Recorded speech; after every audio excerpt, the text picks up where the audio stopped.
नवरात्रे शुरू हो गए और सभी भक्तगण माँ की आराधना में लग गए हैं। इस वक्त हम हैं आगरमालवा जिले के नलखेड़ा तहसील में, जहाँ माँ बगलामुखी का एक विशेष धाम है। यहाँ माँ बगलामुखी माता सरस्वती और माँ लक्ष्मी के साथ विराजमान है। इसलिए इस नलखेड़ा में माँ बगलामुखी मंदिर की शक्ति और भक्ति देखने को मिलती है।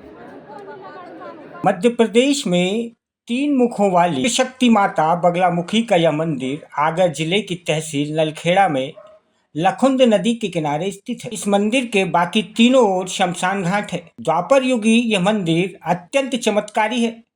यहाँ देश भर से शैव और शक्त मार्गी साधु संत तांत्रिक अनुष्ठान के लिए आते रहते हैं। साथ ही यहाँ लक्ष्मी और सरस्वती भी भक्तों को अपना आशीष प्रदान करती है। इस मंदिर में माता बगलामुखी के अतिरिक्त माता लक्ष्मी, कृष्ण, हनुमान, भैरव तथा सरस्वती भी विराजमान है। इस मंदिर की स्थापना महाभारत में विजय पाने के लिए भगवान कृष्ण के निर्देश पर महाराज युधिष्ठिर ने की थी। मान्यता यह भी है कि यहाँ बगलामुखी प्रतिमा स्वयंभू है। कहा जाता है कि इसकी स्थापना महाभारत युद्ध के 12वें दिन स्वयं धर्मराज युधिष्ठिर ने भगवान श्री कृष्ण के निर्देश अनुसार की थी।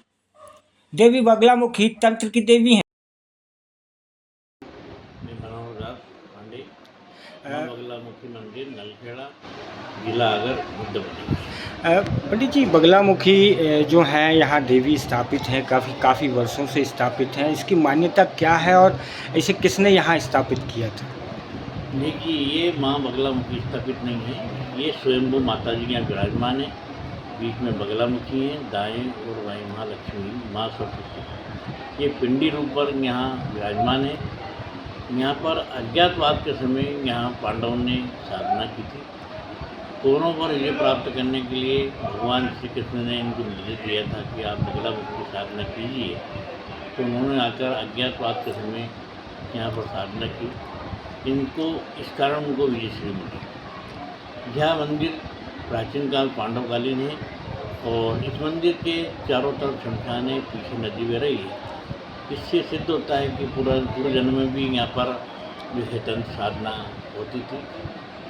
माँ बगलामुखी के समक्ष एक कछुआ विराजमान है, जो सिद्धि करने के लिए प्राप्त करने के बाद उसका प्रयोग कछुए पर किया जाता था, जिससे चारों दिशा में उनकी जो ख्याति फैले। इस कारण से कछुआ माँ बगलामुखी में विराजमान है।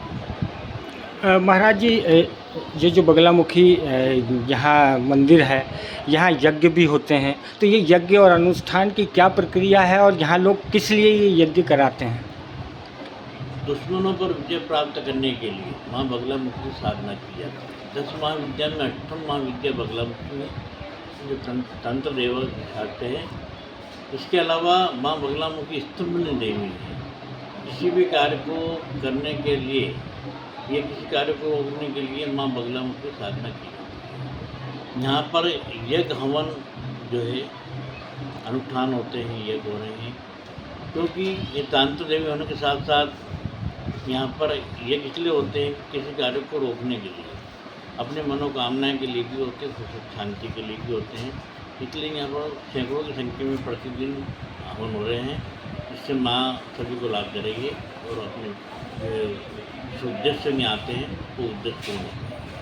तंत्र साधना में सिद्धि प्राप्त करने के लिए पहले देवी बगलामुखी को प्रसन्न करना पड़ता है। धर्म ग्रंथ के अनुसार वैशाख शुक्ल अष्टमी को माँ बगलामुखी की जयंती मनाई जाती है। भारत में माँ बगलामुखी के 3 ही प्रमुख ऐतिहासिक मंदिर माने गए, जो दतिया मध्य प्रदेश, कांगड़ा हिमाचल प्रदेश तथा नलखेड़ा में है। माँ बगलामुखी 8वीं महाविद्या है। इसका प्रखंड स्थल गुजरात के सोरापट क्षेत्र में माना जाता है। हल्दी रंग के जल से इनका प्रकट होना बताया जाता है, इसलिए हल्दी का रंग पीला होने से इन्हें पीताम्बरा देवी भी कहते हैं। इनके कई स्वरूप हैं। इस महाविद्या की उपासना रात्रि काल में करने से विशेष सिद्धि की प्राप्ति होती है। इसके भैरव महाकाल हैं। माँ बगलामुखी स्तंभ शक्ति की अष्टात्री हैं, अर्थात यह अपने भक्तों के भय को दूर करने, शत्रुओं को उनकी बुरी शक्तियों का नाश करती हैं। माँ बगलामुखी का एक नाम पीताम्बरा भी है। इन्हें पीले रंग अति प्रिय है, इसलिए इनके पूजा में पीले रंग की सामग्री का उपयोग सबसे ज़्यादा होता है।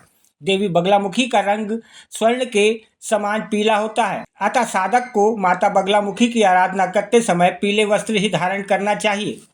प्राचीन तंत्र ग्रंथों में 10 महाविद्याओं का उल्लेख मिलता है। उसमें से एक बगलामुखी माँ भगवती बगलामुखी का महत्व समस्त देवियों में सबसे विशिष्ट है।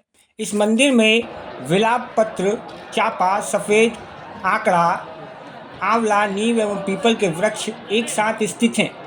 इसके आसपास सुंदर और हरा भरा बगीचा भी देखने को मिलता है। नवरात्रि में यहाँ भक्तों का हुजूम लगा रहता है। मंदिर शमशान क्षेत्र में होने के कारण वर्ष भर यहाँ पर कम ही लोग आते हैं।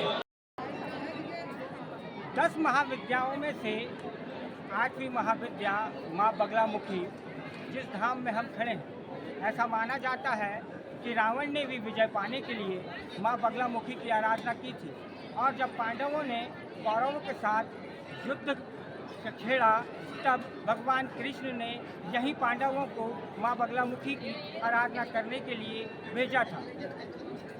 कैमरामैन आशीष के साथ मैं राजेंद्र सिंह जादू,